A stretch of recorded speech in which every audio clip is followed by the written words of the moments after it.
welcome to California Life Podcast. And today is a very special episode.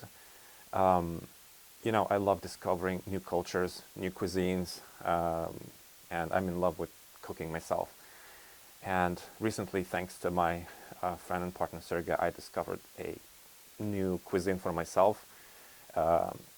It's Uzbek cuisine, and today our guest is Mrs Aziza. She's the owner of the only one Uzbek restaurant in Northern California, maybe in California in general. It's called Caravan. Mrs Aziza, thank you for coming to the show. I must say that the experience that I got at your restaurant was exceptional. And I guess I have to apologize, but I know not too much about the Uzbek culture. But with Sergey, I started to learn a lot. And thank you for this beautiful introduction to the culture through the cuisine. Hello, Sacramento. Hello, Mr. Victor and Sergey. I would like to say thank you that you invited us today. Thank you so much. We really appreciate it. Well, we appreciate you. You brought so much to the community. I know that, back in the days, there was a silk route from China to Europe. And now we have local California's little silk route from Lake Tahoe to San Francisco. And you are right in the center. Yes, Yeah. exactly. Yeah, that's a very interesting, unique location. It's really interesting to me to learn about the Uzbek culture and about the dishes. We tried Plov, which is a version of fried rice to us, people who don't know much. You have so many different dishes, but could you please tell us a little bit about the early formation of the dishes, of their cultural background? How did it happen that in Uzbekistan you guys got pilaf or shurpa, the soup, right? Yes. How did it all happen? Plov have a lot of varieties Mm-hmm. in Uzbekistan. Every region, they have their own preparation. Samarkand, Bukhara, and we have the Tashkent style one, which is you also have at our restaurant. Mm-hmm. Pilaf is very unique dish Mm-hmm. because when you eat that one, like pilaf, you will be very full. That is true. Yeah, in Uzbekistan, when someone have wedding, early morning, like 5 a.m., they call it people to have the wedding pilaf. Right. It's called wedding pilaf, and there will be like 200, 300 people at the early morning. Why is this happened? Because a long time ago there was a lot of poor people, and in the wedding or some kind of like birthdays or if something happened, they give it the pilaf because it meaning like poor people comes and eat for free. Okay. They serving. Because also the old people in my country, they said if you poor you eat the plov, if you rich you eat the plov, and the plov for everything. Wedding, someone died also, they serving the plov, birthdays and everything. Do you know who came up with the initial recipe of pilaf? There is a lot of like Stories and legends. stories, yeah, which is I don't know this is exactly or true, but like I know the Tamerlan, when he wants to go to the Ankara, he asked his chief to make some dish which will be will give the strongness to the soldiers. Right. And they prepared this plov. And also the plov have from the ingredients in recipe comes from Avicenna. Okay. He also wrote it in his book about the ingredients and recipe. So it came from, but also I hear it about Alexander the Great brings the plov from Macedonia. Okay. So we have some Macedonian, Yes, maybe yes, there is a lot of mixed. yes. Okay. You mentioned that the recipe of pilaf in Samarkand, in Tashkent, in other places, they're different. What are the main differences? In Samarkand, they are serving rice and carrot separately. Okay. They put in the first the rice and then put the carrot and then put the meat. Okay. In Tashkent, they mix it up. Okay. Everything. So in the end of the rice with carrot and meat will be mixed and serve it like this. What about the other parts? In Bukhara? Yeah. In Bukhara, they call it safiage. Okay. Yeah, but I don't know that much. I don't want to mess it up. Yeah, I understand. Last time I went to the restaurant, you let me try shurpa. It's like a soup. Yes. It's really tasty, and it's really filling. Although, in like half an hour, I feel hungry again, so it's not heavy. How do you make it, and what is the story about this soup? Soup we are making 3-4 hours. Okay. So we put the meat, Right. and it's boiling, and there comes the taste. Right. We didn't take it off the water. It's boiling, the meat boiling. Right. Because like in chicken soup, when we preparing, we boiling the chicken and then take it off the water and then put again. You know, because the chicken is, we take it off the dirty dirt, stuff. yeah. You know. And this in shurpa we didn't do that. Why not?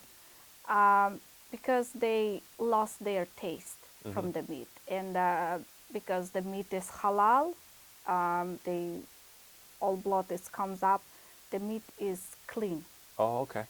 That's interesting to know. Yes, and we put after carrot and potato, bell pepper. Someone like it, they put tomatoes, and it's up, it's up to you what you want to put inside. Right. But ours is more classic. Okay. So usually we preparing this before plov, like for the first we have the soup and then we have the plov. Okay. Yeah, that's why if you eat only the soup, you will feel hungry because this is not enough. That makes sense. Yes. Another dish which I am really interested to ask about, Manti. Yes. I am decently well acknowledged about the Chinese cuisine, and they have mantou, which is kind of similar but also different from yours. What is the story about the Uzbekistan's Manti, this dish?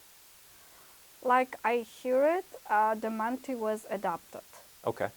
From China, and then they go to mostly in Uzbek's Manti adopted from Uyghur cuisine. Okay. But in Tashkent, they are making a little bit different style. What is the difference in the styles? There is on the dough. Oh, okay. We do like another style of the,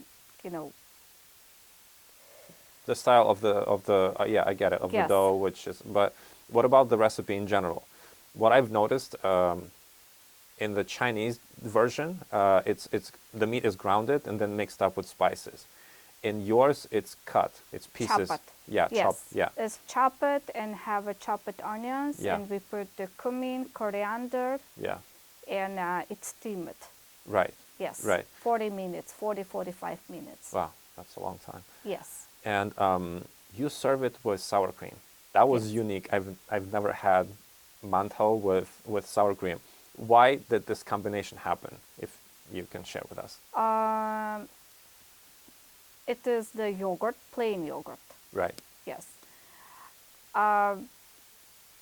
Because when you eat with the yogurt, there is the meat, Mm-hmm. and you will not feeling that heavy, Mm-hmm. because the meat little bit fatty. Oh, okay. So this give you some combination of Right. the taste. Because if you eat only the Manti without any sauces, it will be a little bit weird, the taste. That makes sense. In the Chinese version, they have mantou or dumplings, which is like a little version of the mantou with vinegar. Do you serve your manti? Yes, you can put vinegar too. Yes. You know, when we talk about it, now I recall the taste of your restaurant, and now I'm hungry. Yes, we have a vinegar on the table because some people likes with the vinegar, but some people doesn't like it. It's up, some people have some stomach problems, acids. That's why some people doesn't like it to eat with the vinegar. But sometimes they're asking us to bring like red sauce. Some people doesn't like it. Okay. Because if you know, like kosher kitchen, Mm-hmm. they cannot mix it up, the milk stuff with the meat. Right. So for them, you cannot eat with the yogurt. Right. And we given them the red sauce, Mm-hmm. which is we put in shawarma. Right. Yeah. Yeah. So yeah. they can eat it. I've So tasted that one too. yeah, That's that pretty one cool. will be more, kosher. Yeah. From what I remember, you opened this restaurant quite recently. You started with a food truck, which is still there and is pretty successful, and then you opened the restaurant. And how was it difficult, or maybe not difficult, to open a restaurant, and how is it to run a restaurant as a small business? First, we opened the food truck. We wanted to start with little, step by step, because the food industry is very hard. Yeah. And it's very, difficult, Right. especially in United States. Mm-hmm.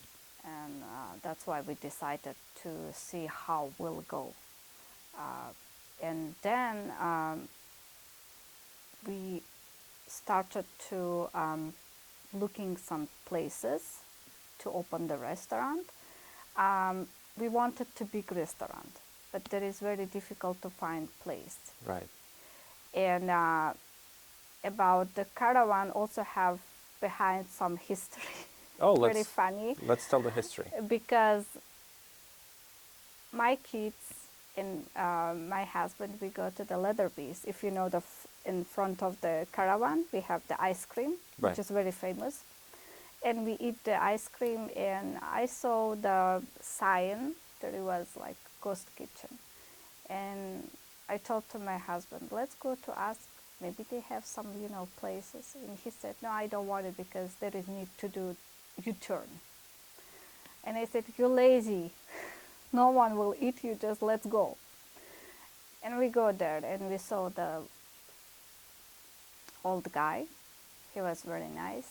And we asked him, do you have some place for rent or something, some space?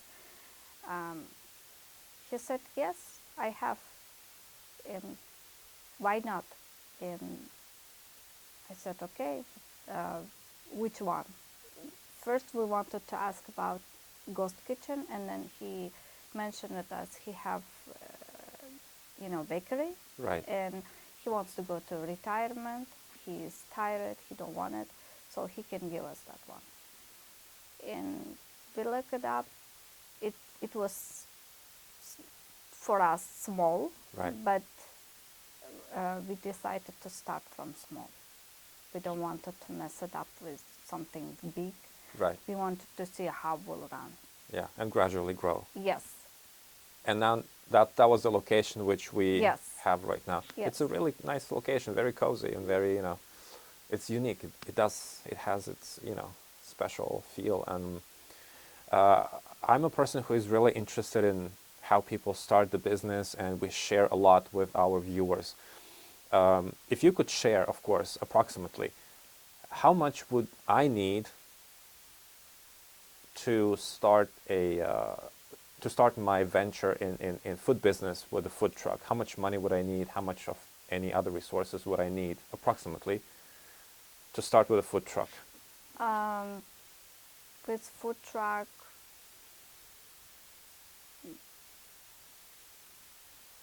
the food trailer, when we got it, we had just little bit money, um, but I don't know. I don't remember even how much exactly needed, but Well, approximately. Is it like within 50,000? Is it like 100,000, or you need more? you need approximately 100. 100,000. Yes. And then when to move to a restaurant, do you need more than 100, less than 100? It depends how you want to do it. If you want something very expensive, Right. you need more, you know. But if you want something simple, I don't know honestly how much, because when we did constructions, I need to ask my husband how much he spent it, honestly. Right. Yeah. But to begin with, even like a little food truck, I have to secure around $100,000 to Yeah. feel safe. Yes, because you need to buy this stuff. The equipment is very expensive. Right. It's very expensive. Sometimes you can get for credit if you have very good credit score, Right. or you need to buy it. Well, that's great, and I'm happy that you have this little gem in here. Do you have plans to expand in North California, maybe South California? Do you have any expansion plans? Yes, yes, because I have a customers from Los Angeles, from San Francisco, from San Jose, and they came us and they said, why you are not opening on the Los Angeles or San Jose? We said, in the future, yes, we are planning. But again, if we open it over there, we need to go there too, because you have to always watch the employees. Right. Yeah, to to keep that taste, because if you're not over there, you don't know what's happening. That is true. Yes, I'm very picky on the food. I'm really picky person, and I always wanted to my customers will satisfy, and when they come they feel like in my home, and I always watching for everything and controlling. But sometimes, yes, maybe Things happen. things happens. But I've learned that you're planning to open another larger space, larger restaurant quite soon, with a Chamber of Commerce present at the opening. What is new that you are bringing to the customers? right now we are working on the new menu Okay. and updating, but I want to keep this in secret. We will. And later you will know what we add. But you will keep what you have currently. Yes. Okay, Of so it's course. not canceling, it's just No. adding more. Adding more. Right. Adding And more. the new location, where it will be?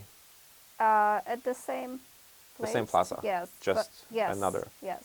Okay. But also in the future we are looking some bigger spaces, because we wanted, with my husband, our dream was to open bigger restaurant where you can have weddings, birthdays, parties, and to create for the people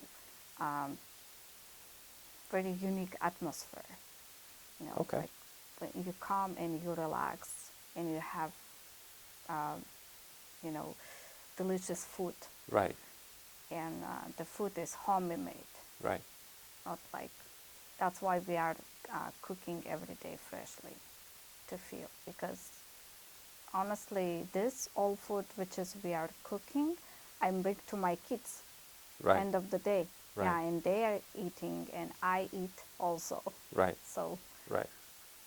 Well, that's good to know. It's freshly made every day, and it's halal. Have you encountered any funny situations since you started the restaurant?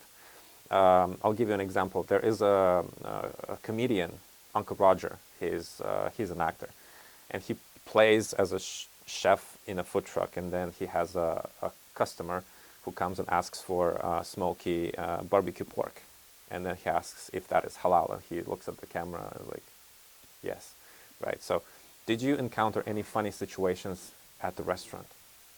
I saw that video. Yeah, it was very funny.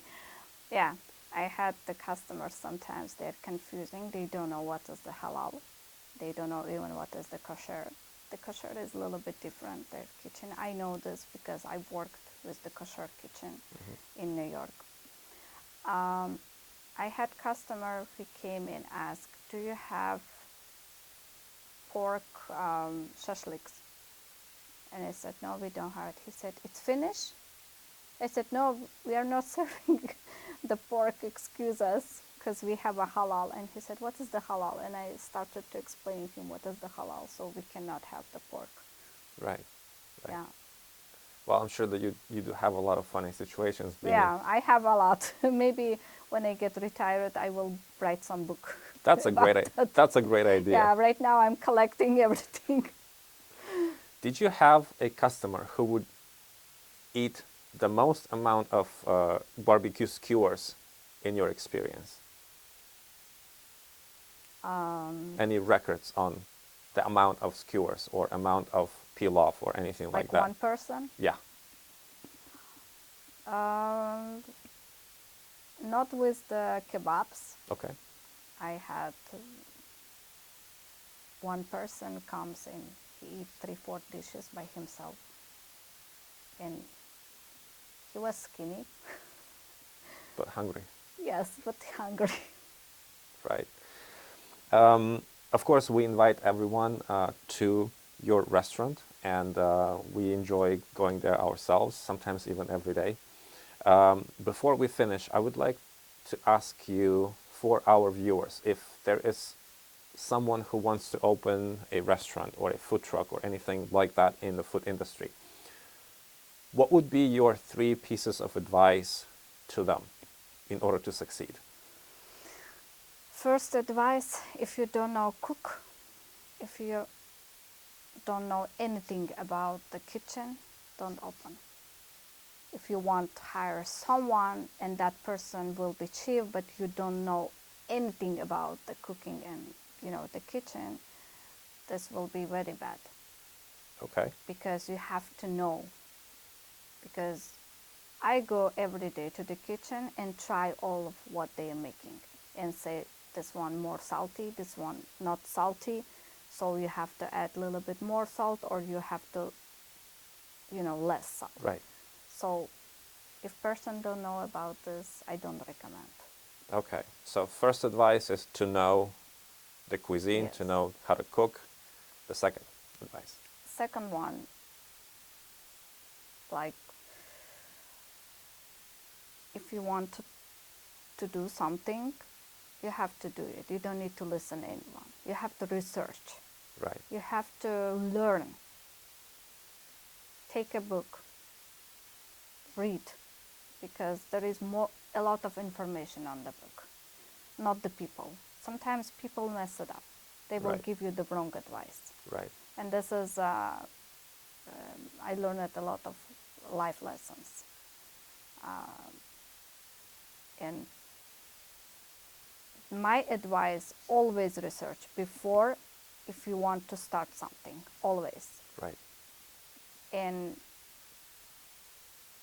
read the book. And the third advice. The third, I always follow my inner voice and my instincts. Right. So follow your instincts. Yes, because instincts, it's very unique. It's unique and it's powerful. Yes, powerful. Yeah. Well, Mrs. Aziza, thank you so much for coming to the show today and sharing with us about Uzbek culture, history, cuisine, and we'll definitely see you soon at the restaurant. And dear viewers, we'll hope to see you soon and stay tuned.